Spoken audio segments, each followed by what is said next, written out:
Hello guys, तो स्वागत है आपका अपने अपने YouTube channel master of economics में। तो ये मेरी फर्स्ट वीडियो है, तो मैं एक इंट्रोडक्शन देना चाहूँगा सबसे पहले कि व्हाट इज़ इकोनॉमिक्स, इकोनॉमिक्स होती क्या है।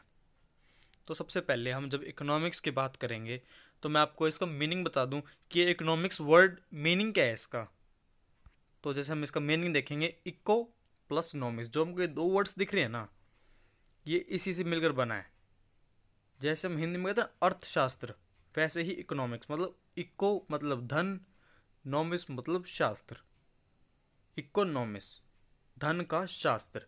तो इस नाम से पता चल रहा है, धन का शास्त्र मतलब को इस नाम से ही पता चल रहा है कि इसका बेस होगा धन मतलब मनी। जहाँ जहाँ पैसा आ रहा है वहाँ वहाँ इकोनॉमिक्स भी आएगी। पैसे का लेन देन होगा तो वो इकोनॉमिक एक्टिविटी होगी। मतलब इकोनॉमिक्स को पूरी तरह कवर करता है मनी। और जब हम बात करें कि फादर ऑफ इकोनॉमिक्स कौन है, तो वो है मिस्टर एडम स्मिथ।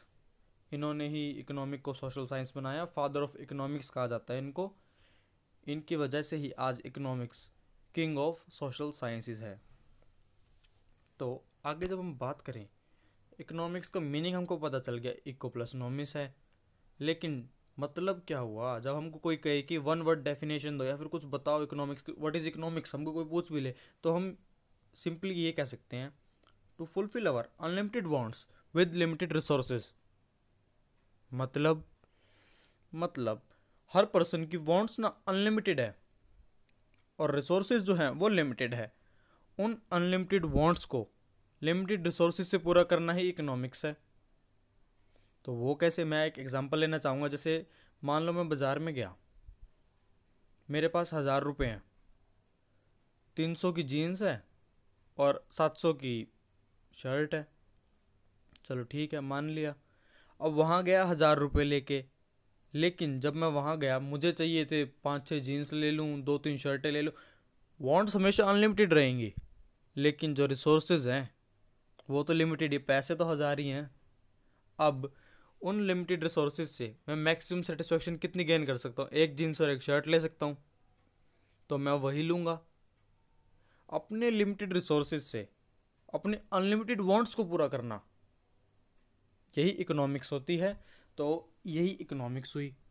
आगे चल के इकोनॉमिक्स को दो पार्ट्स में डिवाइड किया गया, micro and macro.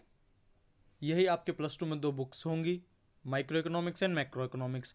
Micro economics क्या होगी, माइक्रो इकोनॉमिक्स नाम से पता चल रहा है कि कुछ छोटा होगा, तो सही कह रहे हैं। माइक्रो मतलब छोटे लेवल पे, मैक्रो मतलब बड़े लेवल पे। जब हम माइक्रो इकोनॉमिक्स करेंगे तो हम इकोनॉमिक इश्यूज़ को एक इंडिविजुअल लेवल पर, छोटे लेवल पर इशू हम देखेंगे। कैसे, एक इंडिविजुअल के साथ ऐसा हुआ, एक देश में ऐसा चल रहा है, इतनी डिमांड थी, इतनी सप्लाई हो गई, एक देश की ये डिमांड, एक देश की ये सप्लाई। लेकिन जब हम मैक्रो करेंगे ना, तब तब हम ये नहीं देखेंगे, तब हम इकोनॉमी को एज अ होल देखेंगे। इसका मतलब क्या हुआ, हम पूरे ग्रुप को स्टडी करेंगे। जैसे 130 करोड़ देशवासियों में इतने लिटरेट हैं, इतने इलिटरेट हैं, इतने एम्प्लॉयड हैं, इतने अनएम्प्लॉयड हैं, ये सब देखना, पूरे ग्रुप का देखना, वो सब मैक्रो में आता है। तो हम जैसे निकालते हैं ना देश की इनकम, देश की जीडीपी भी निकालते हैं, ये सब मैक्रो में है। माइक्रो थ्योरी ऑफ प्राइस है, मैक्रो को हम theory of income and employment भी कहते हैं।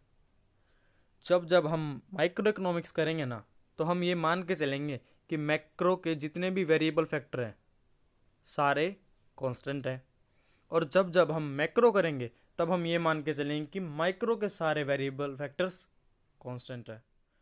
तो thank you for watching this video and please